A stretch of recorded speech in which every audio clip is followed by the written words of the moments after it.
Hi, I wanted to show you how you can use images in a Blackboard grading schema in order to add a little imagination, maybe storytelling to the grades. So we're going to start in the gradebook, and within the gradebook we can go under Manage and then Grading Schemas. So under grading schemas, you might only see the letter grading schema. I'm just going to preview it so you know our starting point, where we have percentages of a score matching certain representations in letters.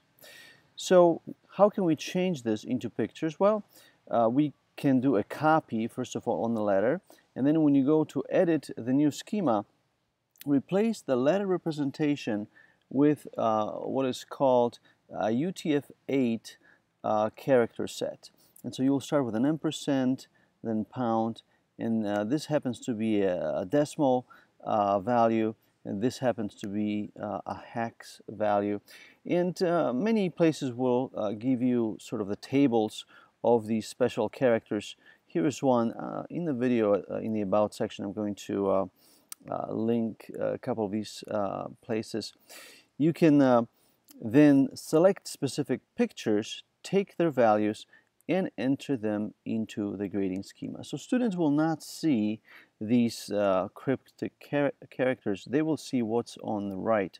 They will see the pictures. And there's a limitation on how many of these characters you can put within a single grade, and that's 4. You can have a theme to your grade. For example, you can have a weather-related theme where you have maybe a sunny day on the beach right up to raining and totally burned. Or you can have the same representation, perhaps an anchor here with the 4, 3, 2, and 1. So let's see a couple of examples that I have here. So we have the anchors grading schema, and we have 3 anchors for grade 8, basically 2 for B, 1 for C, and then following Carol Dweck's philosophy, instead of giving an F grade, we're going to say not yet, that you have it in you, but you have not yet accomplished it. Now let's look at another one. Here is a sunny day theme where we start with a beach day, a little cloudy, rainy. I suppose this has to do with a nuclear problem, and then we have a stop sign and a skull. All right, let's go ahead and cancel this one and go to this final grading schema, where in addition to adding pictures, I also edit the letters. Now what this does is it removes somewhat confusion, because students will see only one of these representations, and without knowing that you know, this cloudy is not yet A, they may not associate that. So adding perhaps the letters to the storytelling with pictures makes good sense. So let's see what this looks like, first from the instructor perspective and then from the student perspective. I'm going to navigate back to the Grade Center, and notice that in the Grade Center, to the instructor, not to the students, but to the instructor, you can display 2 grading schemas. So I have the picture plus I have the percentage representation. Now students will only see the primary representation. Now how is this done?